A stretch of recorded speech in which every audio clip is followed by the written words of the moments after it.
Hi guys! So,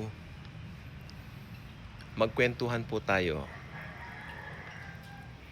Medyo kakaiba po itong pag-uusapan natin ngayon. Alam niyo naman dito sa ating Daily Good Vibes, we are always open to each and every topic. Especially when the topic hit the world so hard. Like disasters, yun yung lumubog na barko, mga pangyayaring, parang meron mga mahal sa buhay yung mga taong yun, and yet, mabigat po sa puso, pero it's all happening here in the world. Tapos, may balita. Paano ko ba ito umpisahan? Ako hindi po ako nagbabanggit. Alam nyo, no, naming names tayo. Pero si Jared Kushner ay usap-usapan na naman po ngayon dahil hindi ko po alam yung buong details.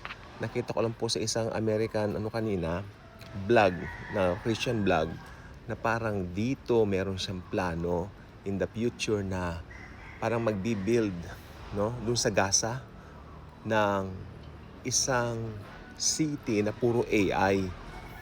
Ako unang-una, first and foremost, kamangha-mangha po yun eh. Oo, actually bilib ako doon eh. Maganda. Pero syempre pasok po yung propesya dyan pagka ganyan. Okay, so ito po.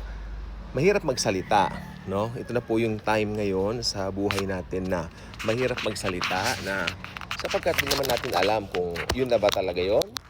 Ano yung ibig ko sabihin, no? Yun na ba talaga yun? Siya na ba? Ngayon, anong ibig sabihin nun? Yan muna yung cellphone. Siya na nga po ba yun? Well, hindi ko po masasabi kasi sa totoo lang po, wala po tayong hawak na pruweba maliban doon sa mga katotohanan na napapanood natin sa media. No? And ultimately, syempre, kung ano yung sinasabi po ng Biblia.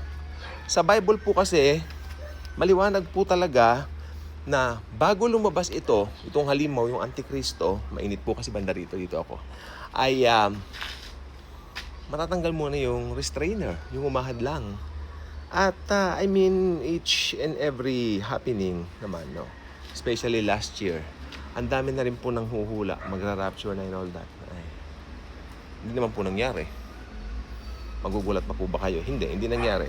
But, gusto ko pong sabihin po sa inyo na lahat po dapat ng pinaniniwalaan natin nakalagay po, nakasalig po sa banal na aklat.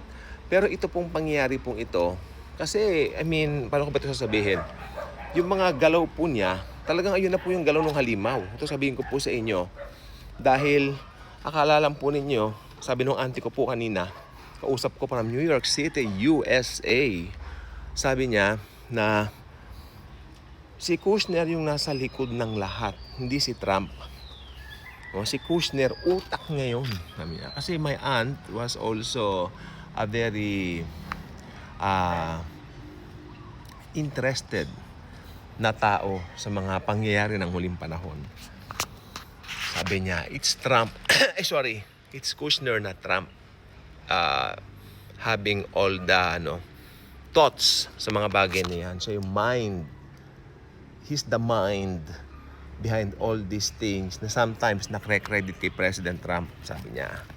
Pero inaamin naman ni Donald Trump na yung kanyang, kasi ano bang tawag, manugang? O yung kanyang manugang ang nasa lahat ng ito. Kaya alam ninyo, sa nakita ko po kanina, hindi na ako naniniwala na babalik pa tayo sa normal. Wala akong ibig sabihin dito. Normal means pupunta ka sa sinihan para manood ng sine. Normal means pupunta ka sa record store para bumili ng CD. Para sa akin, kabataan namin, ang normal is manonood ka ng television, no? Sama-sama kayo ng family mo. What else? Normal is pupunta ka, bibili ka ng ice candy, dudukot ka ng barya mo, babayaran mo. Punta ka ng Jollibee, kukuha ka ng cash mo, babayaran mo. Sobrang susuklian ka. Yun, kaya sabi ko, kwentuhan tayo eh. Kasi lahat ng nasa mind ko, gusto kong itapon lahat sa inyo. Gusto ko yung tapunan ng mga ideas. Normal is, dati, Although pinagpapasalamat ko to, ang bilis na ngayon makarating ng communication sa mga tao. Normal nila, yung mga lolo't lola natin, susulatan nila, then papadala sa Amerika, halimbawa, no? Maghihintay sila ng weeks, even months of waiting dun sa response ng sulat na kanilang binigay. Hindi na po ganyan. At hindi na po babalik yan. Nagbalik po ang vinyl records, plaka. Mag-collect kayo ng plaka, ha? Maganda. Nakakalibang na. I like the hobby. I love it, no? Yan ang pinakamagandang hobby ngayon. Collect records, old records. Janis Joplin, The Beatles, Elvis, Nazareth, Skid Row, yung Metallica, mga ganyan. I-collect po ninyo. Maganda po yung mga yan, no? I suggest magkaroon tayo ng hobby habang nagkakaedad para tayo naman ay sumaya, no? Yan, I suggest. Yun, Bee Gees, yan. Kasi ngayon, nasa Spotify na lahat. Ngayon, dito sa Spotify, nandiyan lahat ng music po natin. So, yun ang gusto ko pong sabihin po sa inyo. Yun lang. May dumating po kasing istorbo, bisita na naman. So, ayan. Kwentuhan tayo kung naman din kainitan istorbo talaga. Hindi bale? Okay, sige po, ne. At hindi bale, malayo pa naman siya. Ayun, so ano ko lang po sa inyo, I hope nakita niyo po yung significance ng mga bagay-bagay na ito. At hindi po tayo pinanganak kahapon, no? Alam po natin, may significance po lahat ito.